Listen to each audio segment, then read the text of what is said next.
Bueno, nos metemos inmediatamente ya en la economía. Está con nosotros Ricardo Delgado, a quien le agradecemos mucho por el contacto. Ricardo, ¿cómo estás? Bienvenido. ¿Qué tal, Agustina? ¿Cómo les va, Juliana? Buenas tardes. ¿Todo bien? Muy bien, gracias.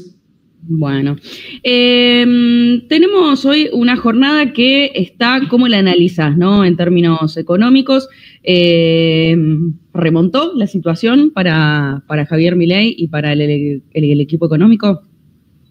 Bueno, por lo menos no empeoró, ¿no? Hoy tenemos un día bastante, que es mucho, digamos, en términos claramente de lo que vivimos las últimas semanas. Tenemos los bonos moviéndose, dependiendo de la especie, en una zona +1, -1, 0 varios, las acciones lo mismo, el dólar algo demandado, el mayorista y obviamente también el minorista, pero tampoco nada grave.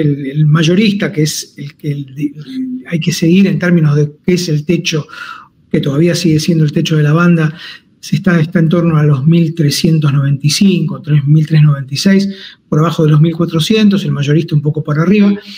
Me da la impresión que la Argentina, bueno, está transitando algo más normal. Creo que faltan 6 jornadas, con la de hoy 7, para las elecciones del 26.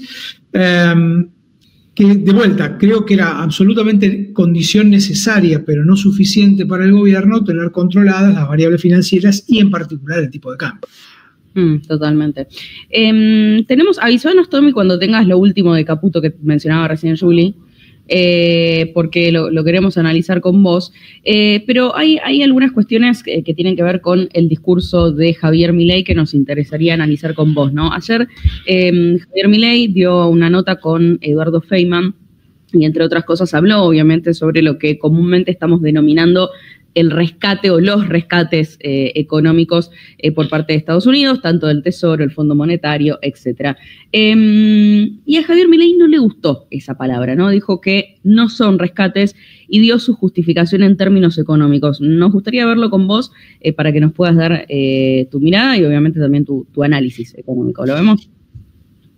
Esto del Tesoro, de Trump, de los Estados Unidos, ¿es un rescate financiero? No. Porque ya son 2 rescates en el mismo año, en 6 meses. No el Fondo Monetario y esto. No son rescates. Perdón, yo entiendo que es muy difícil la posición de los economistas profesionales locales, que salvo 2 o 3, erraron todo. Son muy deshonestos intelectualmente, juegan con un problema que en econometría se llama el problema de identificación. Cuando vos ves subir el precio, puede ser porque subió la demanda, porque subió la oferta, entonces tenés que complementar la información. Suelen ser muy deshonestos intelectualmente y no lo reconocen, pero al margen de eso, todo esto, digamos, es mentira. Y yo le voy a explicar por qué. Cuando el kirchnerismo hacía déficit fiscal, lo financiaba con emisión monetaria y le sacaba los dólares al Banco Central. Le dejaba letras intransferibles, o sea, papelito de colores. Ahora, ese activo se supone que tiene que estar respaldando a los pasivos, que es la base monetaria. Si usted esos activos no valen nada, ¿cuánto puede rescatar de base monetaria? Nada. Por lo tanto, la base monetaria tiene que valer menos en términos reales, quiere decir que la inflación es más alta de largo plazo. ¿Quién es el principal acreedor del Tesoro Nacional? El Banco Central. Digamos, este mecanismo por lo cual los kirchneristas le robaban los dólares al Banco Central, que en el fondo estafaban a los argentinos que usan los pesos. Por lo tanto, el programa que se hizo con el Fondo Monetario Internacional no es ningún programa de rescate. Es un programa donde el Tesoro toma deuda con el Fondo Monetario Internacional y contra esos dólares que recibe va y cancela el pasivo con el Banco Central. Es decirle a los argentinos: yo no te voy a estafar más con la inflación. Entonces, digo, ¿cómo vamos a llamar rescate a una política destinada a no estafar más a los argentinos con la inflación? Punto 1. Vamos. Bueno, esa es la explicación económica que da. ¿Qué mirada tenés? ¿Coincidís con este análisis de Javier Milei? ¿Es un rescate? ¿No es un rescate? ¿Qué puedes decirnos? A ver, varias cuestiones. Para no polemizar con el presidente, me parece que hay sí a mi juicio, un modo no del todo preciso de entender el problema económico argentino, que es el de una economía bimonetaria en donde los dólares importan y en donde si el central tiene dólares, importa.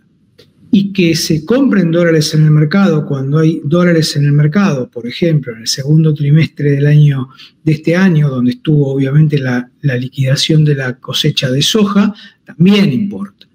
¿Qué quiero decir con esto? Hay un diagnóstico, de vuelta, creo yo, desacertado, más allá de los calificativos del presidente con el mundo de los profesionales economistas, que cree en el sentido de que solamente el superávit fiscal, que ordenando el mundo de los pesos, sacando liquidez del mercado, la economía va a empezar a funcionar.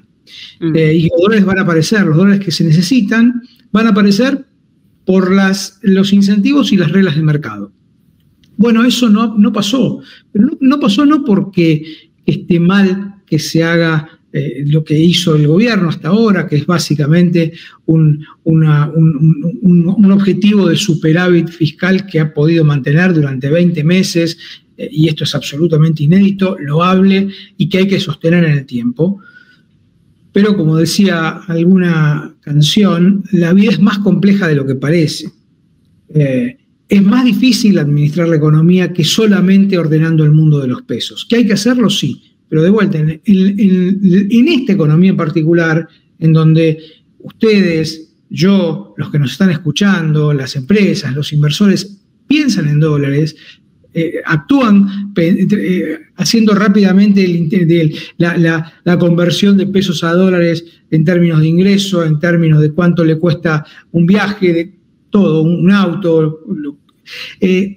Me parece que el gobierno ha equivocado. Y en ese sentido yo creo que está equivocado. Y en ese sentido también creo que como tanto el fondo hace 6 meses como ahora el gobierno norteamericano vienen a lo que se conoce en inglés a plantearnos un bailout, que es básicamente un rescate. Claro. El rescate en realidad está en los diarios de todos lados decía bailout. El bailout, bueno, por eso, está muy estudiado esto en el mundo. Por eso, yo entiendo al presidente. Lo entiendo porque es el presidente y no puede, digamos... Tiene que decir eso. Y en campaña electoral, yo lo entiendo. Sí. Pero tampoco tampoco estamos... si se hacen las cosas bien, no estamos en una situación dramática en la Argentina. Cuidado, tampoco nos confundamos. Tenemos espacio como para poder, aprovechando justamente estos salvavidas, llamémoslo como querramos, podemos empezar a pensar de qué manera salir de este atolladero al que recurrentemente, en un loop, una suerte de eterno retorno, los argentinos caemos cíclicamente, ¿no? Y ahí te pregunto, Ricardo, ¿cómo ves la última intervención del Tesoro de Estados Unidos comprando pesos y que no tuvo el efecto que tal vez tuvo en la primera oportunidad, que derrumbó, digamos, el precio del dólar mayorista? En esta oportunidad no bajó tanto, de hecho después volvió a subir. ¿Cómo ves la intervención, digamos? ¿Es tan efectiva como fue al principio? ¿Y cómo ves la semana que nos queda? Porque estamos casi cerrando esta semana y queda, como dijiste vos al principio, 6 ruedas y después elecciones. Claro. Bueno, a ver, yo creo que los mercados se han vuelto, no sé si la palabra es la correcta, adictos a los tweets de Bessent y de Trump. Esto es un dato inédito, digamos, porque nos importaba lo que hacía Trump o Bessent en materia de tasa de interés, si la Fed subió o no la tasa de interés. Lo hablamos en algún momento con vos, Juliana, recuerdo hace algunos meses, si la tasa iba a bajar o no. Ya, creo que ya ni nos afecta eso a esta altura. No, antes claro. Ahí podía ayudar. Exactamente. Pero bueno, en esta suerte de intervención inédita, digamos, ninguno de nosotros vio esto antes en la economía argentina, y en eso volvemos a ser exóticos, ¿no? Más allá de que el gobierno plantea que esto es una asociación geopolítica, también en parte de la entrevista de ayer el presidente habla de que no hay nada a cambio, cuando Feynman le pregunta que cuál es la contraprestación que tiene que dar Argentina, no hay nada a cambio. Nota al pie, cuando México tomó lo mismo, el stand-by del Tesoro norteamericano, hace ya 30 años atrás, 1995, las garantías fueron las regalías petroleras de Pemex, de Petróleos de México, ¿no? De la compañía petrolera. O sea, hay garantías contra el uso de los swap. Va a haber ese tipo de cosas. Es, creo yo, parte de lo que se está discutiendo y por eso no conocemos el detalle. Todavía estamos solamente escuchando rumores, y el mercado opera con eso. Lo que sucede es que el mercado está nervioso, estamos todos de alguna manera expectantes y pedimos. Y por eso también, y yendo al final de la pregunta, creo que la efectividad de los tweets, de los anuncios, empieza a licuarse. Vos fíjate que ayer anunciaron además 20.000 millones más, que tampoco se dieron ningún detalle, dijeron bancos privados, fondos soberanos. Bueno, claro, pero podría haber explotado hoy la situación a nivel... Y no explotó, los bonos están ahí, como decíamos al principio, los activos se quedaron ahí. O sea, y la gran paradoja es después de Washington, no fue el Salón Oval, la sala de conferencias y todo lo que pasó, se derrumbaron los activos de la Argentina y no se recuperaron, no volvieron a los niveles previos. Y ahí una pregunta, Ricardo, porque también están diciendo constantemente se viene el acuerdo, el anuncio del acuerdo comercial, ¿no? Entonces están todo el tiempo como deslizando que hay algo más. ¿Es una forma de mantener un poco la expectativa y la calma? Claro, porque lo deslizan pero no lo anuncian. Al final, viste, se anunció ayer, esperábamos anuncios el martes, no sucedió. Ayer sí anunció Bessent, aclaró un poco lo que dijo Trump, después dijo que intervino, que va a haber una ayuda extra. Hoy se está diciendo que en cualquier momento se anuncia el acuerdo comercial, dicen que vienen más cosas, entonces es una estrategia para que los mercados estén ahí esperando que algo más va a pasar y que hay respaldo de Estados Unidos de acá al 26 y más allá todavía. Sí, todo esto a mí me hace acordar, ustedes son muy jóvenes y serían muy chicas o no habían nacido, no sé, pero más allá de esto, me hacen acordar los famosos tanques del general Alais, cuando los cara pintada, Rico, Seineldín, se sublevan al gobierno de Alfonsín en el año 87. Bueno, el gobierno radical de Alfonsín decía, ya están saliendo los tanques del general Alais de no sé qué regimiento de Corrientes para reprimir. Los tanques jamás llegaron, nunca se vio un tanque de esos. Bueno, a ver, no va a ser así. Yo creo que va a haber algún tipo de asociación. No sé si de asociación de libre comercio, no veo eso. No hay tiempo, no hay espacio.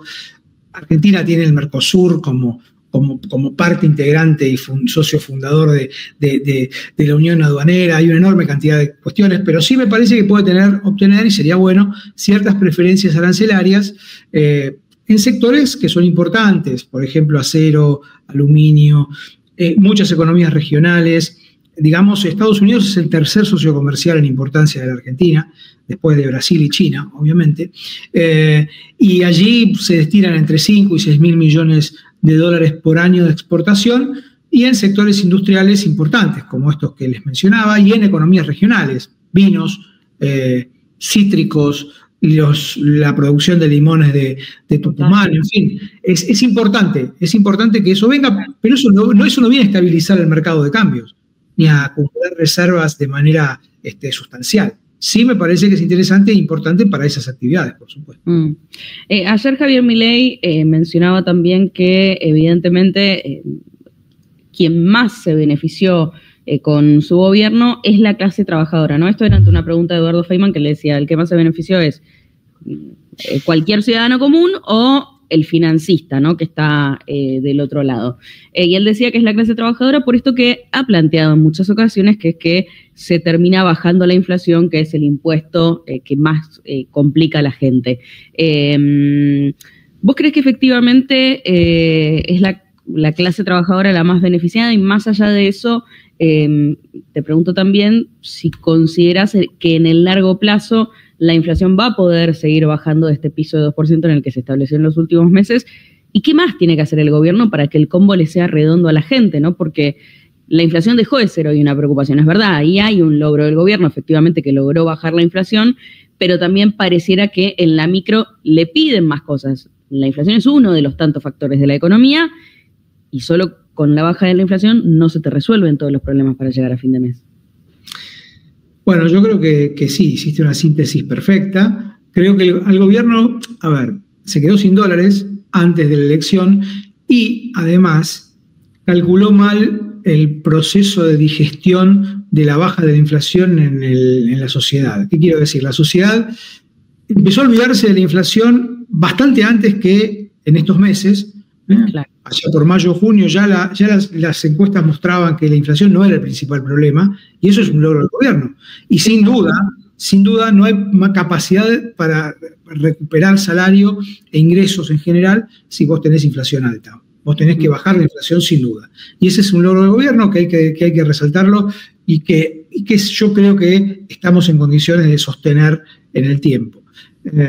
Más lento, creo que la tasa de inflación ya llegó a una suerte de piso de corto mediano del 2%, más, menos, pero va a estar moviéndose por ahí. Veremos cuál es el nuevo régimen monetario cambiario que viene, pero más allá de eso, creo que es un punto central. Y también es cierto que el 7 de septiembre, la elección del 7 de septiembre, mostró que el delivery de la política económica se está quedando corto, ¿no? Que hay demandas que este programa económico no está resolviendo, y creo que es parte de lo que tiene que venir en la segunda mitad de la gestión. Mejora de actividad económica, consumo, ingresos. No es fácil porque, de vuelta, es fácil emitiendo, es fácil, entre comillas, ¿no? Por supuesto, después todo eso termina pagándose y con creces, pero hacerlo en una economía de baja inflación, con equilibrio fiscal, requiere dosis de arte de política económica que, de vuelta, solamente arreglando lo financiero, arreglando lo fiscal, no, a mi juicio, no alcanza. Ayer, en esta entrevista, Ricardo, Milei volvió a decir algo que viene diciendo que los economistas argentinos no entienden que la micro no existe. Que la micro es la macro es el agregado de las micro y que eso está mal, que la diferenciación entre micro y macro está mal. Y ahí quería saber tu opinión. Sí, insiste muchísimo y quiero saber, ¿no? Vos que sos tan experimentado en todo esto. No, claro, yo escucho esta discusión entre macro y micro, ¿no? Bueno, a ver, la macro y la micro, hasta la crisis de 1930, perdón la digresión, la crisis, la Gran Depresión de 1930, no existía. La economía era una sola, era la economía clásica, era la economía de los mercados libres, la economía de la libre competencia, de los precios de equilibrio, ese tipo de cosas. Los países medían sus productos brutos, pero los gobiernos en general no tenían injerencia importante en las economías. No, vino la Gran Depresión y apareció un señor aborrecido históricamente y estructuralmente por el presidente que se llamó John Maynard Keynes. Claro. Y el señor Keynes empezó con muchas cosas escribió, pero su gran libro, La Teoría General, empezó a decir, acá los estados tienen que intervenir para resolver estos problemas y tienen que intervenir de determinadas maneras, y entonces allí se empezó a medir el Producto Bruto, exportaciones, importaciones, se empezó a trabajar un herramental nuevo que se llamó macroeconomía y se dejó todo lo otro para la microeconomía, ¿sí? Ahora, de vuelta, en el mundo entero se habla de macro y de micro, no en la Argentina. Claro. Los economistas profesionales del mundo hablan de macro y de micro. Claro. También él está pegando a los economistas de todo el mundo, están todos es él equivocados. Contra los de todo el mundo. Claro, es él contra el mundo. Yo no voy a defender a mi profesión críticamente, soy muy crítico de la profesión en un punto, y sobre todo de la intervención que tuvimos los economistas en distintas políticas económicas en la Argentina en particular, porque, bueno, finalmente nosotros somos asesores, no en mi caso, pero digo, asesores de políticos que llegan en algún momento a ser presidentes o a tomar decisiones de política económica. Bueno, dicho esto, y también en el mundo, obviamente, es parte de la tarea del economista, de alguna parte de los economistas.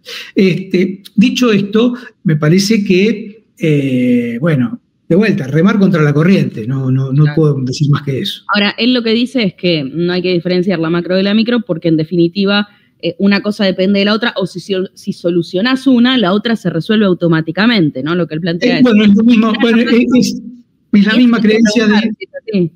Claro, es la misma creencia de decir, bueno, resuelvo el problema fiscal y resuelvo todos los problemas de la economía argentina, y no es así. ¿Es una mirada simplista, dirías? No sé si simplista, porque tiene un pensamiento profundo dentro de esa idea. Me parece que es un pensamiento incompleto, en particular para una economía con tanta historia inflacionaria y dolarizada como esta economía. Clarísimo. Sí. Hay otro video que también está dando vueltas que yo quería que lo veamos, Ricardo, y es el video de Bausili y Caputo. Bueno, particularmente Bausili ayer hablando de cómo se llegó a esta situación y definiéndola de alguna manera particular si la comparamos con cómo la define el presidente. ¿Le doy play, Fer? The demand for hedging over the last 3 months is equivalent to more than 40 percentage points of M2, which is the money in circulation, which is, as I said, is an amount that is out of proportion. And the only one that can provide that type of hedging is the government, because nobody else will sell you an insurance on this type of political risk. This is a very extreme situation, and what we've seen in other situations and what we expect to happen this time around is for this to reverse itself after the event being the October 26th election. We had 2 events. One, we had an event on September 7th, which came to as a surprise to the market, and another event on October 26th. Bueno, también está dando vueltas una versión más larga, acá mostramos una más cortita, pero ahí la define de una manera extrema a esta situación y también en algún momento dice que ellos sabían que esto iba a suceder, y si ellos sabían que esto iba a suceder, cabe preguntarse por qué no actuaron en consecuencia, por qué no acumularon reservas o se jugaron todas las fichas a que Trump los iba a salvar. Sí, quizá linkeándolo con lo anterior, habla de que el único que puede resolver esto es el gobierno, ¿no? Bueno, la macro, ¿no? Dicho esto, yo creo que, de vuelta, el ministro de Economía, el presidente del Banco Central, son figuras muy importantes, son los que conducen la política económica. Y cualquier palabra que dicen es utilizada en su contra, cualquiera. Y hablar de que estamos en un momento de intensa demanda de cobertura, básicamente de intensa dolarización, y es un riesgo, porque digamos, de vuelta, lo vinculo con disculpen las digresiones, pero lo vinculo también con lo que escuché que dijo el presidente ayer en la entrevista, diciendo, bueno, lo que importa es que saneamos el Banco Central y que eso importa, y con eso podemos cubrir la base monetaria. Bueno, la base monetaria es una parte de la cantidad de dinero. El presidente del Banco Central habló del M2. El M2 son todos los depósitos salvo los plazos fijos, ¿no? Que pueden, a ver, ¿a qué se están refiriendo ambos? ¿Cuántos pesos pueden salir a comprar dólares, básicamente? ¿Cuántos pesos pueden salir por distintas vías a dolarizarse? Bueno, no es menor. Si a eso le agregamos los plazos fijos, estamos hablando de que a un dólar, digamos, de 2.000 pesos, para hacer la cuenta fácil, debería ser más, estamos hablando de casi 100.000 millones de dólares que necesitamos. Claro. ¿Qué quiero decir con esto? No tenemos dólares. No tenemos dólares si hay realmente una salida masiva de pesos hacia el dólar. Que no lo veo, de vuelta, no lo estoy viendo, pero cuidado, de vuelta, la señal, el activo de la comunicación en un momento delicado en términos financieros tiene que ser entendido como tal y no hablar alegremente como puedo hablar yo, que soy un consultor económico privado. Es que, ¿qué es lo que podría hacer la economía argentina, el gabinete económico, para elevar justamente, ¿no?, esas reservas más allá de lo que es en este caso la ayuda económica por parte de los Estados Unidos. Digo, a largo plazo, la Argentina en algún momento debiera tener un plan sustentable, ¿no? Para la generación de estos dólares, para la generación de estas reservas. ¿Y eso por dónde tiene que arrancar? Bueno, Argentina ha tenido históricamente problemas para acumular reservas. Histórico, esto es histórico. ¿Por qué? Porque es un país que no tiene tanta productividad y en consecuencia no puede exportar demasiado, más allá del campo. Nos cuesta, el mundo es difícil. A ver, lo que sí, tenemos que cambiar el chip. O sea, no podemos estar cada 6 meses pidiéndole prestado al tío, a la abuela o al primo, que es el fondo, Trump o a la madre. No se puede eso. Tenemos que generar nosotros los dólares. Los dólares se generan exportando más, básicamente. Cuando vos mirás, digo, casos, hace 20 años atrás, Argentina exportaba más soja que Brasil. Hoy Brasil exporta 5 veces más soja que Argentina. Y es Brasil. Una economía con la cual nosotros podemos competir perfectamente. Temas de escala, pero digo, no estamos hablando de economías desarrolladas. Tienen los mismos problemas de productividad, tienen los mismos problemas estructurales de pobreza que tenemos nosotros, o mucho más. Entonces, bueno, pero esto lleva tiempo. Y yo entiendo que el arte de hacer política económica es básicamente el arte de cómo cubro las transiciones o cómo voy construyendo los puentes de A a B. Claro. Porque B somos todos muy lindos y en A estamos mal, pero tenemos que llegar a B. Y bueno, y eso es difícil. Y si se consigue con dólares. Ahora, yo no digo no tomar estas asistencias, pero no creer que estas asistencias nos resuelven el problema, de ninguna manera. Tenemos que trabajar en serio y utilizar estas asistencias inteligentemente. Si no cambiamos, si no reseteamos la política económica, y bueno, en 6 meses vamos a estar pensando de vuelta cómo hacemos para juntar los dólares que nos faltan. Y de vuelta es el viejo y el eterno retorno de la Argentina.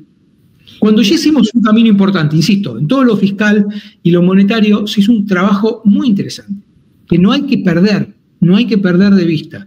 Cuidado, esto no es, y de vuelta, yo no soy kirchnerista, no es el camino no es solamente echarle la culpa al kirchnerismo, al riesgo político, porque la verdad que si efectivamente, que creo que lo dicen porque estamos en elecciones, pero estamos en elecciones en medio de un momento muy delicado desde el punto de vista de la sensibilidad financiera, entonces las cosas que decimos a veces pueden ser entendidas como esta gente no está entendiendo el problema.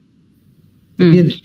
Y ahí, Ricardo, en conclusión, ¿no? Viendo que también escuchaste la nota, viste la nota de ayer de Milei, yo lo que vi, y acá quiero saber tu opinión, si estás de acuerdo conmigo o no, pero que no cambió el diagnóstico, que no modificó su pensamiento, que mantiene y sostiene lo mismo que de alguna forma lo trajo hasta acá.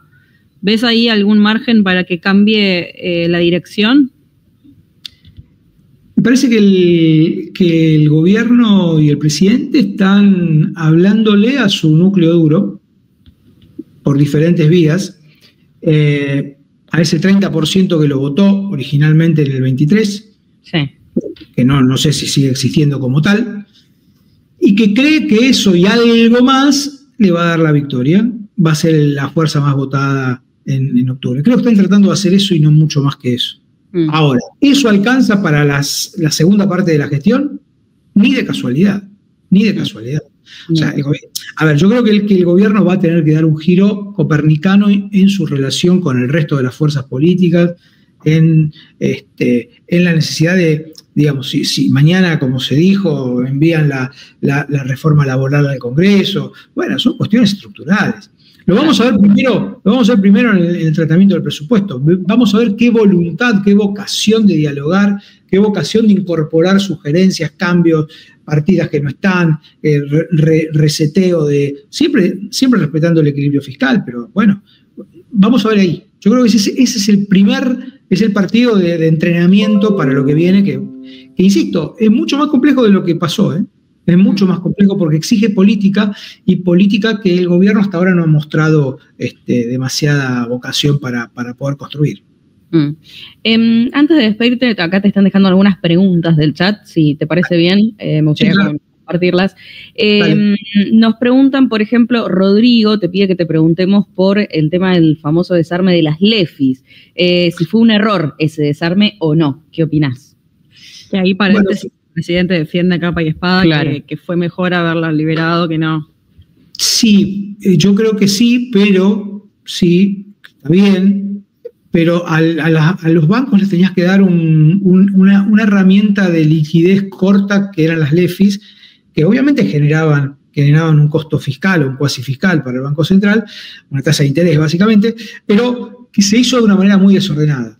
Dejaste varios días en el mercado casi 10 billones de pesos circulando que presionaron al dólar y obligaron después a subir la tasa de interés, o los encajes primero y después obviamente la tasa de interés, a niveles estratosféricos, estrafalarios.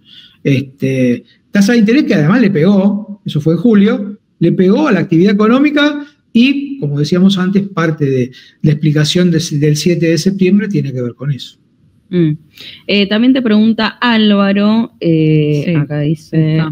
Está. Delegado, ¿podrá explicar qué hace Estados Unidos con los pesos que se lleva de la intervención en el mercado argentino? Qué pregunta que te dejo, ¿eh? La verdad que no. Bueno, buena pregunta, Álvaro. Todo el mundo pregunta eso y la verdad que no lo sé. Claro. Hay rumores. El gobierno. Quizás le pueden preguntar al secretario del Tesoro, que hoy es una especie de ministro de Economía 2, bis. Bueno, hoy acá dejó un título.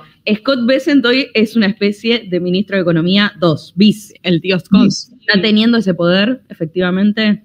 Bueno, por lo menos en términos de la estabilización del mercado de cambio, sí.